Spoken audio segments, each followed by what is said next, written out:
দেশের কোথাও কোথাও দিনরাত মিলিয়ে 10 থেকে 12 ঘন্টা বিদ্যুৎ নেই। প্রচণ্ড গরমে গ্রামের পর গ্রাম অন্ধকার, শিল্প কারখানায় উৎপাদন বন্ধ। দেশের ইতিহাসে সব রেকর্ড ভেঙে লোডশেডিং ছাড়ালো 3700 মেগাওয়াটের ঘর। উৎপাদন সক্ষমতা থাকার পরও কেন আমরা বিদ্যুৎ পাচ্ছি না, আর হুট করে কিভাবেই বা তৈরি হলো এত বড় বিপর্যয়? চলুন সেই আলোচনাতেই যাওয়া যাক। ঘটনার ভয়াবহতা বুঝতে আগে কয়েকটি সংখ্যার দিকে চোখ রাখা প্রয়োজন। গত রোববার রাতে দেশে লোডশেডিংয়ের নতুন রেকর্ড তৈরি হয়েছে 3757 মেগাওয়াট।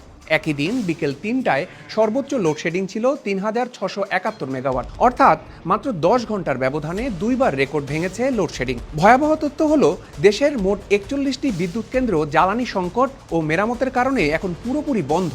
এর আগে 2023 সালের জুনে তৎকালীন আওয়ামী লীগ সরকারের সময়ে সর্বোচ্চ লোডশেডিং ছিল 3419 মেগাওয়াট। অর্থাৎ বর্তমান সংকট আগের যে কোনো সময়ের চেয়ে অনেক বেশি তীব্র। কিন্তু কেন?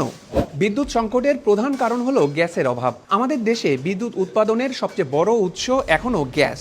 পরিসংখ্যান বলছে, বিদ্যুৎ কেন্দ্রগুলোর প্রতিদিনের মোট গ্যাসের চাহিদা 252 কোটি ঘনফুট। এগুলো ন্যূনতম সচল রাখতে হলেও প্রয়োজন 100 থেকে 110 কোটি ঘনফুট গ্যাস। অথচ তারা পাচ্ছে মাত্র 70 কোটি ঘনফুট, অর্থাৎ চাহিদার 1/3 থেকেও কম।